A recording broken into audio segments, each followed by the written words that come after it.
Mark Crossley knows all about playing at the highest level, making his name at Nottingham Forest and even having a spell at Manchester United.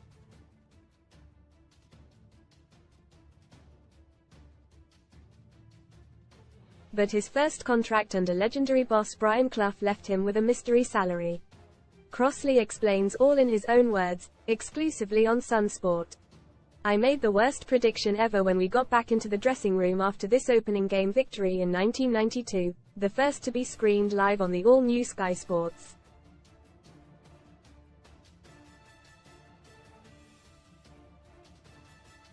We had just deservedly beaten one of the pre-season title favourites, and it should be more but for some great saves from opposite number David James, who was making his debut for Liverpool.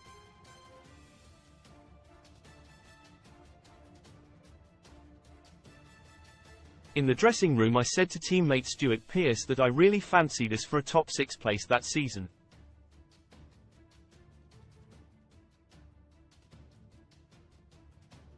Read more football. NEWSBLATANT Forest Ace hints Man United goal should NT have stood in now deleted post power play. Get £40 free bets 16 over 1 bet builder tip for Nottingham Forest vs Liverpool. We then went on to lose our next 6 league games in a row, won only one of our next 16 and ended up being the first team to be mathematically relegated from the all-new Premier League, which, even 32 years on, is a horrible memory.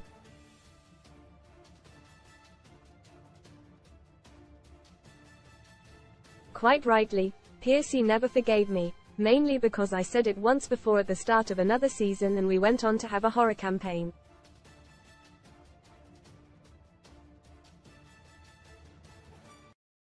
You could call it the curse of Crossley. Despite losing world-class defender Des Walker to Sampdoria in the summer of 1992, we still had a wonderful squad.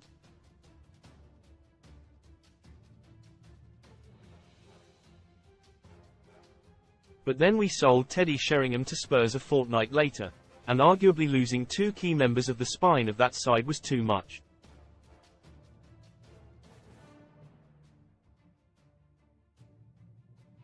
Most read in football. Graham Potter meets with Man Utd's incoming sporting director. Grass is greener. Mason Greenwood believes a return to Man United could save parents' marriage. Cal on me. Coventry Ace O'Hare ready to seal Prem transfer after snubbing contract offer. Pullback. Premier League icon Tony Pulis, 66, lined up for shock return to management. Best free bet sign-up offers for UK bookmakers. Teddy may not have been the quickest striker, but he more than made up for that with a brilliant football brain.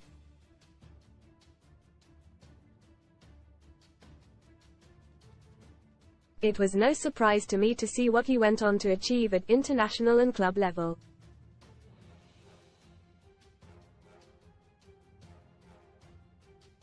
These were the days of the rigid 4-4-2, but Teddy was smart enough to break rank and would slot into a hole and create and score so many goals for himself and others.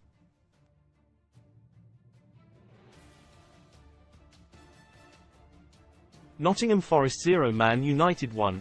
Casemiro scores dramatic last-minute winner to set up FA Cup horror clash versus Liverpool. Even without Des and Teddy, we still thought we had enough with Psycho, Pearce, Keano, Roy Keane, and Nigel Cloughy Jr. in the side.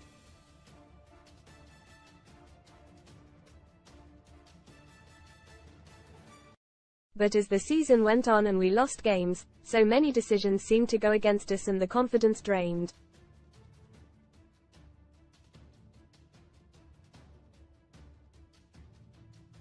The media painted a picture of us being a team that was too good to go down. Sadly, we proved that not to be the case.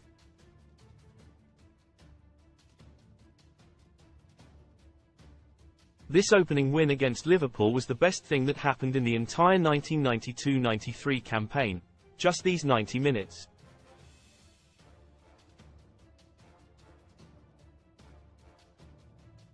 In that moment, I don't think any of us would have ever been able to comprehend the sort of effect Sky TV would have on football's top flight at that time.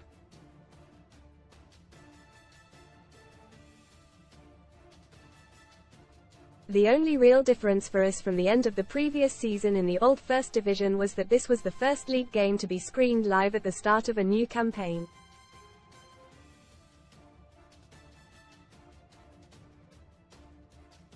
We had been brought up on a diet of watching a couple of games of edited highlights on Match of the Day and another couple on ITV's The Big Match.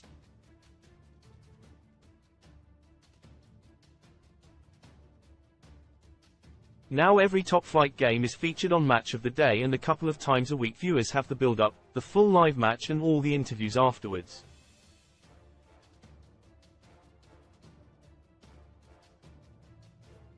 It's taken for granted what we watch now, but then it felt a little bit different.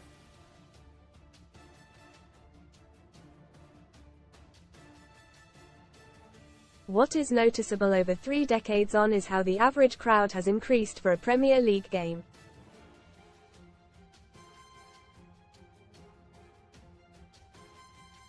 On this first weekend of the season, the average attendance in the top flight was 21,642, compared with last weekend's 8 Prem games with an average of 42,040, almost double, illustrating just how the league has grown the game on and off the pitch.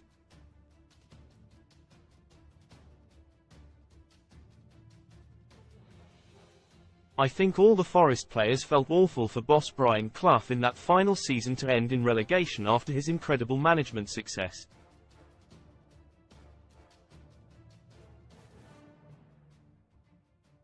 It was also clear that Brian had been ill throughout that campaign, too. My honest opinion is that I think he would have quit had we won the FA Cup in the 1991 final.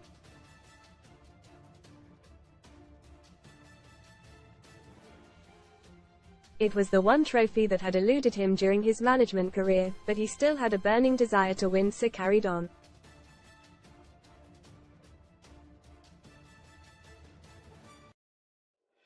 The influence Brian had on my professional life cannot be measured. I am convinced without him I would have had nowhere near the career I had.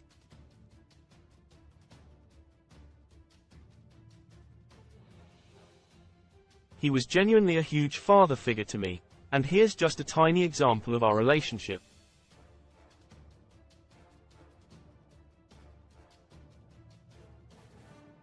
When I first signed for Forest, above my signature the contract was completely blank.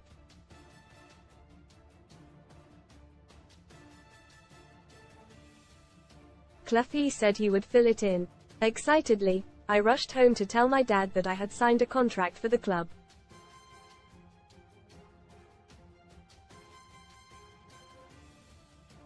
You can imagine my dad's first question to me was, "How much are you getting a week?" A pause, because I had absolutely no idea.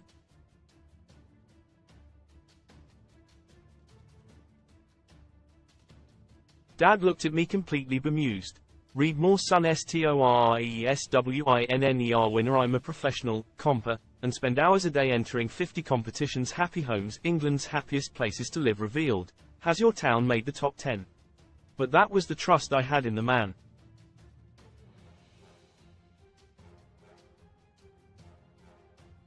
He never let me down, and I was completely happy with what Clough gave me.